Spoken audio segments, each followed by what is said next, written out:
Bonjour à toi qui regarde cette nouvelle vidéo.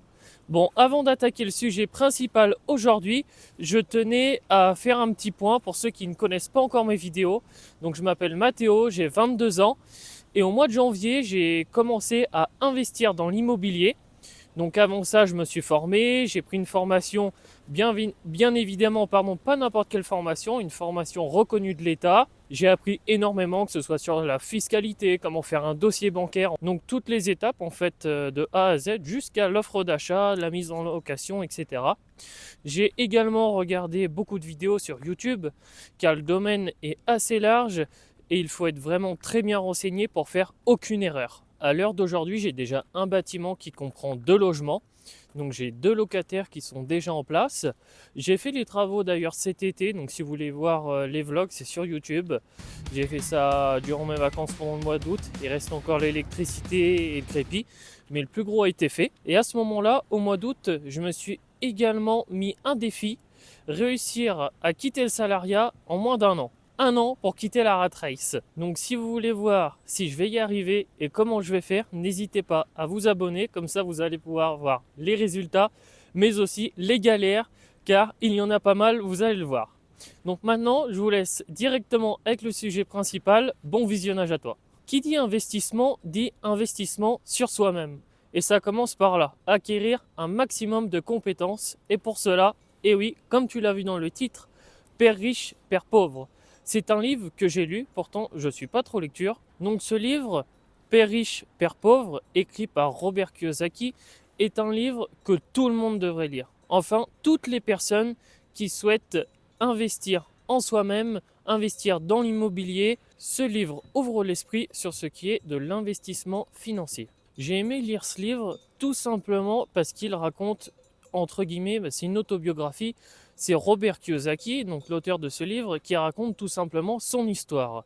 Père riche, père pauvre. Donc pourquoi ce titre? Robert commence par parler de son enfance, donc il avait moins de 10 ans et il s'intéressait déjà à comment faire de l'argent. Avec son ami Mike, ils avaient exactement la même envie, l'envie de faire de l'argent, mais ils ne savaient pas comment s'y prendre.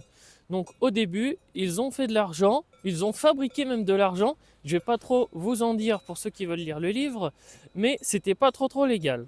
Donc le père de Robert leur a dit que c'était pas bien et que pour faire de l'argent, il fallait faire ça légalement. Robert demanda à son père comment il pouvait faire de l'argent et celui-ci leur indiqua directement d'aller voir le père de Mike, donc l'ami de Robert, car lui était très calé sur le domaine de tout ce qui était finance, investissement, car lui-même avait plusieurs entreprises.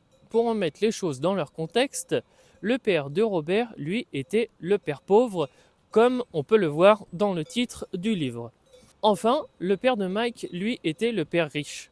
Pour en revenir à la petite histoire, du coup, Mike et Robert sont allés voir directement son père pour qu'il puisse leur expliquer comment faire de l'argent. Donc vous allez voir que durant toute la lecture, ça parle de ce sujet, car le père de Mike va leur apprendre à faire de l'argent du début à la fin. Donc c'est vraiment un processus long, car il commence quand ils sont jeunes, aux alentours des 10 ans, et cet apprentissage dure des années jusqu'à qu'ils deviennent adultes et qu'ils aient créé eux-mêmes leurs propres entreprises. Durant toute la lecture de ce livre, Robert nous explique toutes les étapes que le père de Mike lui a appris pour tout simplement devenir riche, que ce soit en investissement dans l'immobilier, dans des actions, mais encore mieux en ayant des connaissances financières. Ce livre est très facile à lire car Robert emploie des mots très faciles à comprendre. C'est d'ailleurs les mots que le père de Mike leur a tout simplement appris quand ils étaient jeunes. Donc c'est des mots faciles à comprendre et vous allez voir, la lecture est très agréable. L'une des premières leçons pour devenir riche financièrement est tout simplement de comprendre ce qu'est un actif et un passif afin de pouvoir en faire la différence. Car c'est peut-être bête, mais si vous arrivez à comprendre la différence entre un actif et un passif, et que vous décidez réellement de vouloir devenir riche, vous allez voir que c'est très facile. Bon, pour le moment, je ne suis pas riche, mais je compte bien le devenir. Donc, c'est pour ça que je me suis mis à lire ce livre. D'ailleurs, je vais en lire plein d'autres afin d'en apprendre un maximum sur tout ce qui est des finances. À l'écran, je vais t'afficher tout simplement un petit croquis qu'il y a dans le livre afin de comprendre ce qu'est réellement un actif et un passif. Donc comme tu peux le voir à l'écran, un actif est tout simplement quelque chose qui va te permettre de pouvoir gagner de l'argent. Donnons un exemple. Par exemple, tu décides d'investir comme moi dans l'immobilier, eh bien ceci est un actif car celui-ci te rapporte tous les mois de l'argent. En revanche, un passif, qu'est-ce que c'est?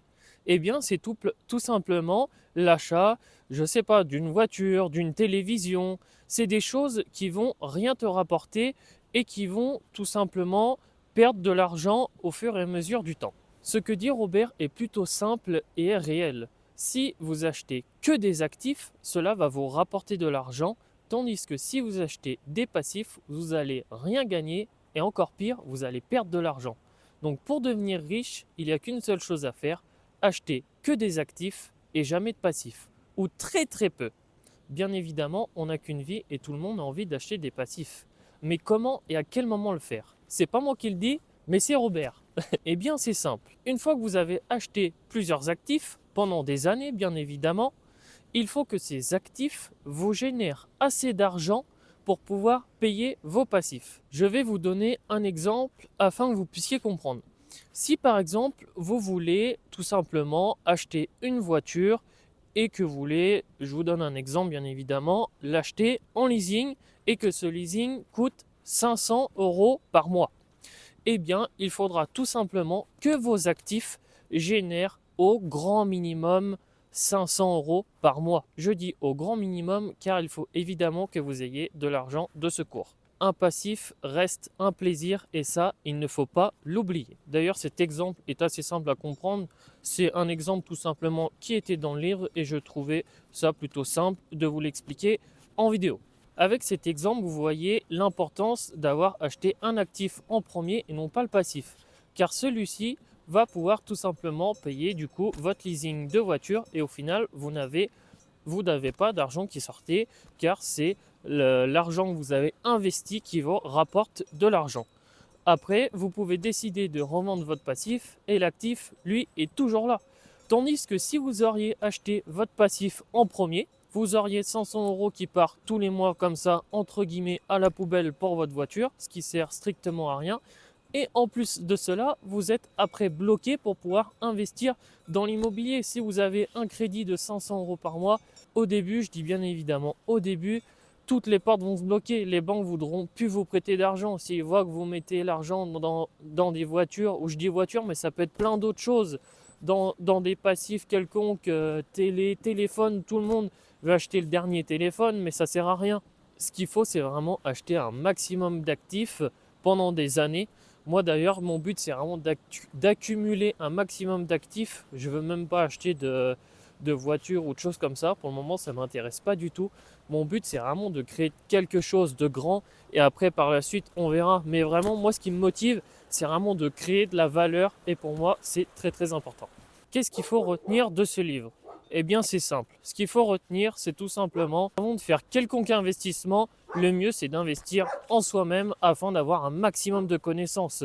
Moi-même, je ne me serais pas lancé dans l'immobilier sans rien connaître du tout, parce que là, on va directement là où il ne faut pas. Pour cela, vous pouvez tout simplement acheter des livres, regarder des vidéos sur YouTube, prendre une formation. Bon, attention avec les formations d'ailleurs, parce qu'il y en a beaucoup qui vont vendre une formation mais qui n'est pas complète du tout.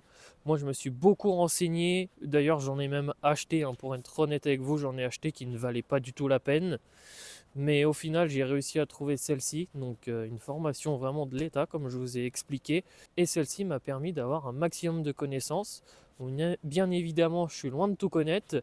C'est en faisant qu'on apprend. Et malheureusement, il faut faire des erreurs pour apprendre. Mais je vais vous les partager sur cette chaîne YouTube pour que vous puissiez ne pas faire les mêmes erreurs que moi. Sur ce, j'espère que cette petite vidéo vous aura plu. Donc c'est un concept un petit peu différent. Normalement, je vous partage surtout ma vie, ce que je fais dans l'immobilier, tout ça. Mais je trouvais intéressant aussi de vous partager sur ce livre, surtout que je lis jamais, enfin quasiment jamais. J'ai lu mon premier livre justement sur ce sujet, le livre de Cédric Anissette, comme je vous avais dit dans une vidéo précédente. Et je l'ai entendu parler à un moment donné de ce livre. Donc j'ai décidé de le lire et ça m'a donné envie d'en lire plein d'autres. D'ailleurs, j'en ai 2-3 qui vont arriver. Donc si jamais ça vous plaît, je pourrais refaire des vidéos à ce sujet, même peut-être un petit peu plus courtes, vous me direz. Et restez bien connectés car du nouveau arrive très rapidement. Car si je veux quitter la Rat Race en un an, ça va pas être de tourpeau. Donc du contenu très motivant, des travaux comme d'habitude. Donc abonnez-vous si vous voulez voir la suite. Sur ce, on se retrouve toujours dans 2 semaines pour une nouvelle vidéo. Ciao ciao, à bientôt, c'était Mathéo.